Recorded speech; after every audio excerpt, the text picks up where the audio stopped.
ඔයාලත් PhD එකට හරි research degree එකකට හරි සුපර්වයිසර් කෙනෙක්ට ඊමේල් කරලා රෙස්පොන්ස් එකක් නැතුව දෙන්නේ. ඉතින් මේකට ලොකු හේතුවක් වෙන්න පුළුවන් ඔයාගේ ඇකඩමික් CV එක. මම අද කතා කරන්න යන්නේ කොහොමද ඇකඩමික් CV එකක් A to Z හදන්නේ කියලා ටෙම්ප්ලේට් එකත් එක්කම.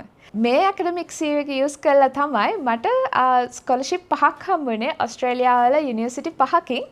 Hello, welcome to my YouTube channel Stories by Netme. මම third year PhD student කෙනෙක් Australian National University එකේ. අපි අද කතා කරමු කොහොමද strong academic CV එකක් හදන්නේ කියලා. මම අද කතා කරන්න academic CV එකක් කියන්නේ මොකක්ද? කොහොමද ඒක normal CV එකකින් වෙනස් වෙන්නේ? ඒ වගේම academic CV එකක් හදද්දී කරන common mistakes මොනවාද? Finally academic CV එක strong කරන්න pro tips ටිකක්. ඉතින් මේ වීඩියෝ එක ඉවර වෙනකම් බලුවොත් ඔයාට strong academic CV එකක් හදාගන්න පුළුවන්. academic CV එකක් කියන්නේ කෙනෙක්ගේ academic story එක professional විදියට list down කරපු document එකක්. normal CV එකක usually 1 to 2 pages තමයි තියෙන්නේ. ඉතින් CV එකක කතා කරන අපි work experiences මොනවාද, ඒ වගේම soft skills මොනවාද, ඒ වගේ දේවල්. academic CV එකක් normal CV එකකින් වෙනස් වෙන්නේ අපි academic CV එකක කතා කරනවා අපේ research experiences මොනවාද, education, ඒ වගේම publication මොනවාද, research related experiences මොනවාද, ඒ වගේම අපිට තියෙන technical skills මොනවාද කියන එක. මම ඔයාලට academic CV එක හදන විදිය පෙන්නනම් මගේ academic CV එකෙන්ම sections අරගෙන examples විදියට පෙන්නන ගමන් academic CV එකේ start එක තමයි header එක. මෙතෙන්දී ඔයාගේ full name එක, address එක, contact number එක, contact email එක, ඒ වගේම LinkedIn තියනවා නම් ඒකේ link එක, ORC ID එකක් තියනවා නම් ඒකේ link එක. මෙන්න මේ දේවල් ටික තමයි පළවෙනි section එක විදියට header එකේ දාන්න ඕන. second section එක විදියට CV එකේ මම include කරේ මගේ research interest මොනවාද කියලා. ඉතින් මම ගොඩාක් broad research interest දැම්මේ නෑ. මම ඒ යවන supervisorට අදාළ research interest ටික හැම CV එකකම වෙනස් කළා. මගේ academic CVs මම එක supervisorsලාට යවුවේ. ඉතින් supervisor කෙනෙක් මගේ CV එක open කරලා බලනකොට එයාට මගේ research interest ටික දැක්කම එයාගේ research interest ටික එක්ක මේවා tally වෙනවා නම් එයා මට හිතුණා ඒක හොඳ strong point එකක් කියලා මගේ academic CV එකට. ඊළඟ section එක තමයි education. අපි education list down කරනකොට reverse chronological order එකට තමයි list down කරන්න ඕන. ඒ කියන්නේ අපි අන්තිමටම කරපු දේ තමයි මුලින්ම list down කරන්න ඕන. මෙතෙන්දී year එක, degree එක, ඒ වගේම යුනිවර්සිටි එක හරි ඉන්ස්ටිටියුට් එකේ හරි නේම් එක, ඔයාලා thesis එකක් කරා නම් ඒ thesis එකේ topic එක, ඒ වගේම CGPA එක. ඉතින් ඔයාලා මොනවා හරි modules කරලා තියෙනවා නම් මේ reach out කරන supervisor ගේ section එකට අදාළව ඔයාලට මේ modules ටික list down කරන්න පුළුවන් මේ section එකේ. ඊළඟ section එක තමයි experience.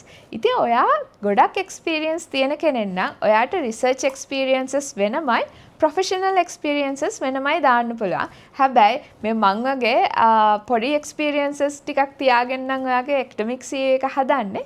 එතකොට professional නෙවෙයි research නෙවෙයි experiences ටික ඔක්කොම එකට දාලා එක section එකක් විදියට හදන්න පුළුවන්. මෙතෙන්දී year එක, position එක, institute or company එක, ඊට පස්සේ ඔයාගේ responsibilities මොනවාද, එතෙන්දී මොන හරි projects කරාද, අන්න ඒ ටික තමයි මෙතෙන්දී include වෙන්න ඕන. මෙතෙන්දී මට highlight කරන්න ඕන දෙයක් තියෙනවා. ඒ තමයි ඔයාට research experiences ගොඩක් තියෙනවා නම් ඔයාට පුළුවන් research experiences ටික උඩට ගෙනල්ලා education section එකේ යටට දාන්න. මොකද ඔයාට highlight කරන්න ඕන ඔයා මේ position එකට ඇත්තටම සුදුසුයි කියන එක. ඉතින් එතකොට research experiences තමයි වැඩිපුර වැදගත් වෙන්නේ. ඒ නිසා ඒක අපිට උඩ section එකකට ගේන්න පුළුවන්. academic CV එකට professional qualifications දාද්දී අපි හිතමු ඔයා work කරලා තිබුණා කියලා supermarket එකක. ඒ supermarket එකේ work කරපු එකෙන් transferable skills තියෙනවා නම් මොනවා හරි academic side එකට ගැලපෙන. අන්න ඒ වගේ වෙලාවක ඒ වගේ දෙයක් academic CV එකට include කරාට කමක් නැහැ. හැබැයි එහෙම නැත්තම් ඒ වගේ qualifications academic CV එකේ mention කරන්න එපා. ඊළඟ section එක තමයි publications. එන්න මේ විදිහට ඉස්සෙල්ලම ඔයා include කරන්න ඕන ඔයාගේ publication එකේ details. ඒකටම DOI එකේ link එක දාන්න. ඊට පස්සේ ඔයාට මෙන්ෂන් කරන්න පුළුවන් මේක ජර්නල් ආටිකල් එකක්ද රිවිව් ආටිකල් එකක්ද එහෙම නැත්නම් කන්ෆරන්ස් පබ්ලිකේෂන් එකක්ද කියන එක. ඊට පස්සේ ඔයාගේ මේ පබ්ලිකේෂන් එක Q1 ජර්නල් එකක හරි එහෙම නැත්නම් හොඳ ඉම්පැක්ට් ෆැක්ටර් එකක් තියෙන ජර්නල් එකක් නම් ඔයාට ඒකත් මෙන්ෂන් කරන්න පුළුවන් මෙතනම. පබ්ලිකේෂන් යටතේ පබ්ලිෂ් කරපු ජර්නල් හරි මොන හරි ආටිකල්ස් විතරක් දාන්න ඕනේ නැහැ. ආටිකල් එක පබ්ලිෂ්ද, සබ්මිටඩ්ද, අප්‍රූව්ඩ්ද, එහෙම නැත්නම් ඉන් රයිටින්ග්ද එහෙම කියලා මෙන්ෂන් කරන්න. ඔයා කන්ෆරන්සස් වලට හරි එහෙම නැත්නම් වර්ක්ෂොප්ස් මොනවා හරි වලට අටෙන්ඩ් වෙලා තියෙනවා නම් ඒව මෙන්ෂන් කරන්න පුළුවන් වෙනමම සෙක්ෂන් එකක. ඉතින් කන්ෆරන්ස් පබ්ලිකේෂන් එකක් තියෙනවා නම් ඒක පබ්ලිකේෂන් සෙක්ෂන් එකේ දාන්න පුළුවන්. එහෙම නැත්නම් කන්ෆරන්ස් එකකට ගිහිල්ලා ඔයා ප්‍රසන්ට් කළා වගේ පෝස්ටර් එකක් හරි එහෙම තියෙනවා නම් ඒක තව සෙක්ෂන් එකකට ඉන්ක්ලූඩ් කරන්න පුළුවන් conferences and workshops කියලා. තවත් important section එකක් තමයි honors and awards කියන්නේ. ඉතින් ඔයාලට final year project එකකට හරි එහෙම නැත්නම් කරපු මොනවාම හරි දේවල් වලට awards හම්බෙලා තියෙනවා නම් dean list award ඒ වගේ දේවල් මේ section එක යටතේ list down කරන්න පුළුවන්. ඕස්ට්‍රේලියාවල point system එකකට තමයි scholarships වලට students ලව එයාලා rank කරන්නේ. ඉතින් ඔයාලා කරපු ප්‍රොජෙක්ට් එකකට මොනවා හරි awards වගේ හම්බෙලා තියෙනවා නම් ඒවට වෙනම points add වෙනවා. ඊළඟ section එක තමයි research projects. ගොඩක් අය මේ research projects කියන section එක include කරන්නේ නැහැ academic CV එකේ. ඉතින් ඒක අපරාධයක්. මොකද ඔයාලට මේ කරපු ඕනම ප්‍රොජෙක්ට් එකකින් පෙන්වන්න පුළුවන් ඔයාලට මොන වගේ රිසර්ච් ස්කිල්ස්ද හම්බෙලා තියෙන්නේ කියලා. ඉතින් මේ රිසර්ච් ප්‍රොජෙක්ට් එකේ යටතේ ඔයාලා මාස්ටර්ස් වලදී හරි බැචලර්ස් එකේදී හරි කරපු මේන් ප්‍රොජෙක්ට්ස් විතරක් නෙවෙයි. මෙතෙන්දී පොඩි ප්‍රොජෙක්ට්ස් කරලා තියෙනවා නම් ඒව ඔක්කොම ඉන්ක්ලූඩ් කරන්න පුළුවන්. මොකද මේක හොඳ තැනක් ඔයාලා මොනවාද අරගෙන තියෙන රිසර්ච් experiences ඒ වගේම කළා තියෙන්නේ මොනවද? දැන් අපි කරන හැම ප්‍රොජෙක්ට් එකකින්ම අපි පබ්ලිකේෂන් කරන්නේ නැහනේ. ඉතින් ඒ නිසා මේ සෙක්ෂන් එක ගොඩක් වටිනවා. ඔයාලා මොන විදිහේ ප්‍රොජෙක්ට්ස්ද කරලා තියෙන්නේ කියලා සුපර්වයිසර්ට පෙන්නන්න. ඊට පස්සේ සෙක්ෂන් එක තමයි technical skills. මෙතෙන්දී එක්සැම්පල් එකක් විදිහට ගත්තොත් මම නැනෝ මැටීරියල්ස් එක්ක වර්ක් කරන්නේ.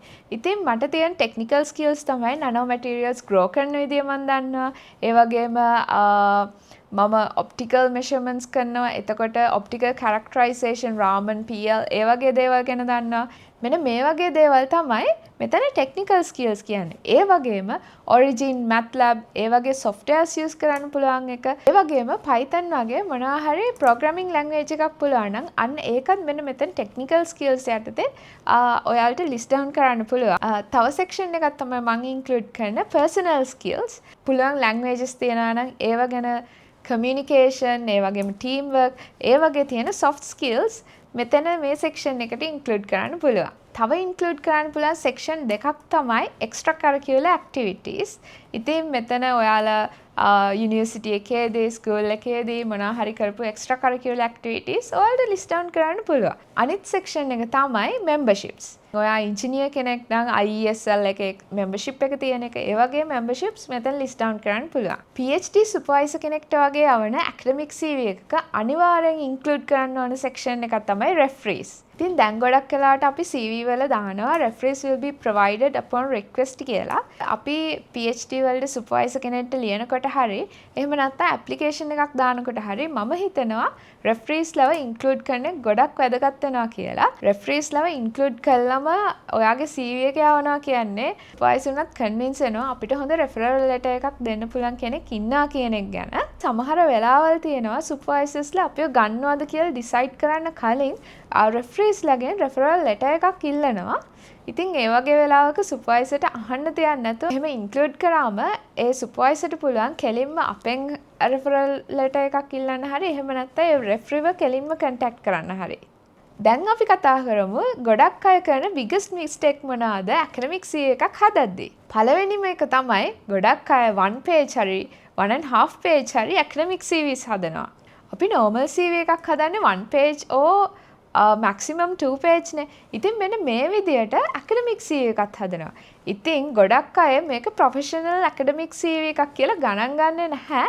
ඒ විදියට 1 to 2 page හැදුවොත්. කෙනෙක් අහන්න පුළුවන් වැරදිද 1 to 2 page academic CV එකක් හැදුවොත් කියලා. නෑ, වැරද්දක් නෑ. ඒ වුණාට ගොඩක් වෙලාවට academic CV එක 2 pages වලට වැඩි වෙන විදියට හදනවා නම් ඒක ගොඩක් හොඳයි.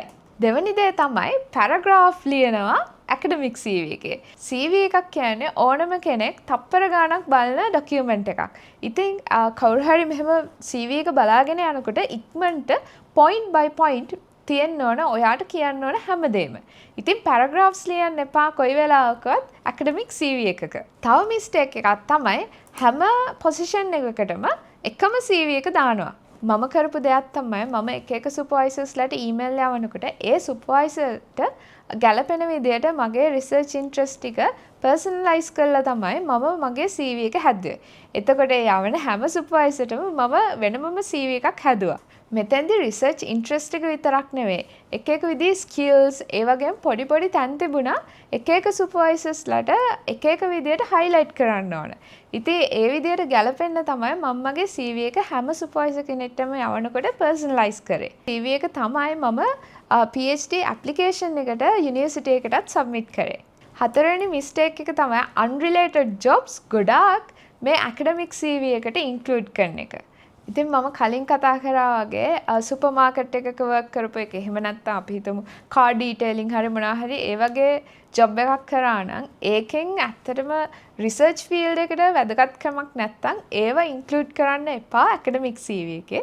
මොකද CV එකේ තියෙන ස්ට්‍රෙන්ත් එක නැති වෙනවා මේ විදිහේ unrelated jobs මේකට ඉන්ක්ලූඩ් කරාම.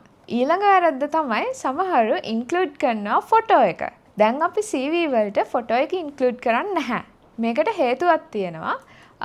කෙනෙක් CV එක බලලා එයාගේ ෆොටෝ එකෙන් කාවත් ජජ් කරන්නේ නැති වෙන්න තමයි ෆොටෝ එක දාන්න නැත්තේ.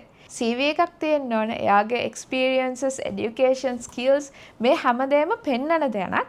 ඉතින් කාගේවත් රේස් එක ඒ කිසිම දෙයක් බලලා නෙවෙයි දැන් positions වලට කට්ටිය ගන්න. ඒ නිසා ෆොටෝ එක include කරන්න එපා. Finally මම tips ටිකක් දෙන්නම් මේ academic CV එක තව strong කරගන්න. පළවෙනි දේ තමයි පුළුවන් තරම් black and white තියාගන්න ඔයාලගේ academic CV එක.